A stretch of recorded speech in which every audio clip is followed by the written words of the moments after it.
Days of protests have rocked Georgia following the government's controversial decision to delay the former Soviet country's bid to join the European Union. Tensions have been brewing for months in the South Caucasus, small nation of barely 4 million people, where critics, and anyone who has eyes and ears actually, accuse the ruling Georgian Dream, what a name, party of dreaming increasingly authoritarian, pro-Russia policies and turning away from the West that has tempered hopes for Georgia's long-promised path to EU membership. The protests have been met with a violent police crackdown as the ruling party and thousands of protesters become locked in a deepening battle over the country's future and whether Georgia should forge closer ties with Russia. And no, Georgia should not, say young people in Georgia and the president. Tensions between the president, who stays faithful to her people, and pro-Russian government of Georgia intensified in late October when Georgian Dream party claimed victory in a contested election that was widely seen as a referendum on joining the EU. Georgia, which gained independence from the Soviet Union in 1991, has 4 years pursued EU membership, with the goal of joining the Bloc literally written into Georgian constitution. Most Georgians support the policy, polls consistently show, and it appeared to be on track last year when the country gained EU candidate status. But on November 28th, the pro-Kremlin government signaled a pivot away from Europe in a move which sparked widespread anger.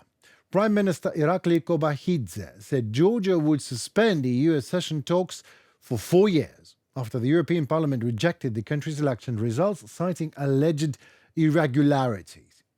The Georgian Dream governing bloc accused the EU of using the prospect of accession talks to blackmail Georgia and to organize a revolution even in the country.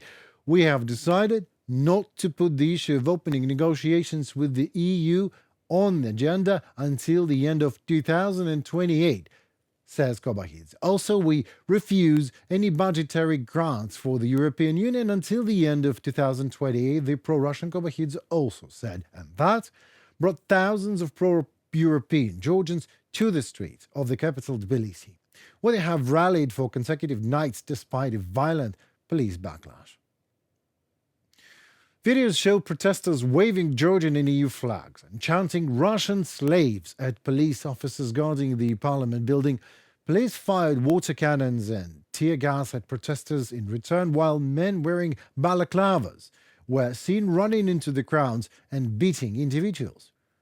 The protests have spread beyond the capital, with demonstrations in at least 8 cities and towns by now. Opposition TV channel Formula showed people in the central town of Kashuri throwing eggs at the local Georgian Dream office and tearing down the party's flag.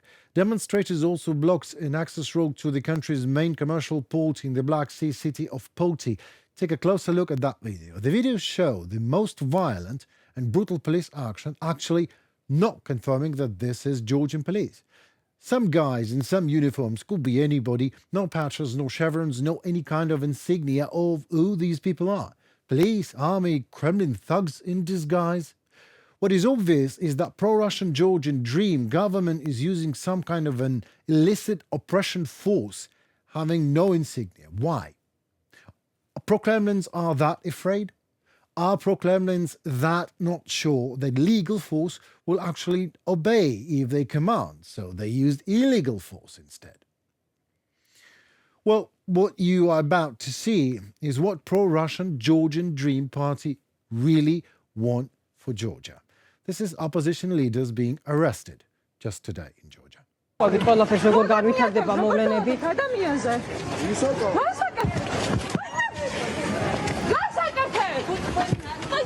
ერთ-ერთ ლიდერს მას როგორც ხედავთ ურტყავენ ფიზიკურად უსწორდებიან სცემენ ნიკაგო არამიას გირჩი დროა სოფისთან გაყავთ პერიმეტრიდან არ არის გამორიცხული.